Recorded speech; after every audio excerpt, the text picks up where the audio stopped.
Dinas Pemuda dan Olahraga Kota Makassar menggelar Passion Tech Week 2023. Kegiatan ini menghadirkan ratusan pemuda dan mahasiswa.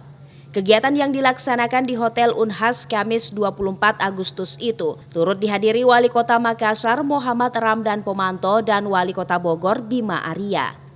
Wali Kota Makassar Muhammad Ramdan Pomanto menjelaskan anak muda menjadi harapan bangsa saat ini. Olehnya itu menurut Dani, SDM yang bagus sangat dibutuhkan. Dulu keunggulan itu adalah besar, kemudian cepat mengalahkan yang besar. Dan setelah pandemi, cepat dan adaptif akan mengalahkan yang hanya sekadar cepat. Nah, cepat dan adaptif ini kata singkatnya adalah update. Orang-orang yang update, dia kan tidak pernah ketinggalan berita dan tidak akan pernah ketinggalan kesempatan. Tentunya update itu adalah awalnya, tapi mengupdate juga pekerjaannya, mengadaptasi pekerjaannya dan merespon peluang itulah keunggulan hari ini. Nah, itu yang saya sampaikan ke anak-anak muda kita yang mengikuti Makassar Passion and Tech Week.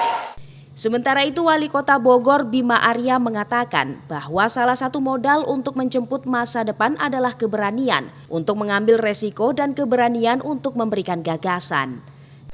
Salah satu modal untuk menjemput masa depan adalah keberanian. Itu kata kunci. Keberanian untuk mengambil risiko, keberanian untuk menyampaikan gagasan. Dan teman-teman di Makassar, saya lihat memiliki modal ini. Ia juga mengatakan bahwa pemuda Makassar memiliki dua hal itu. Makassar punya kultur yang keren, berani tampil, berani memberi gagasan, tetapi harus memiliki kemampuan berkolaborasi. Ical Syahrir, Fajar TV dan Fajar Radio melaporkan.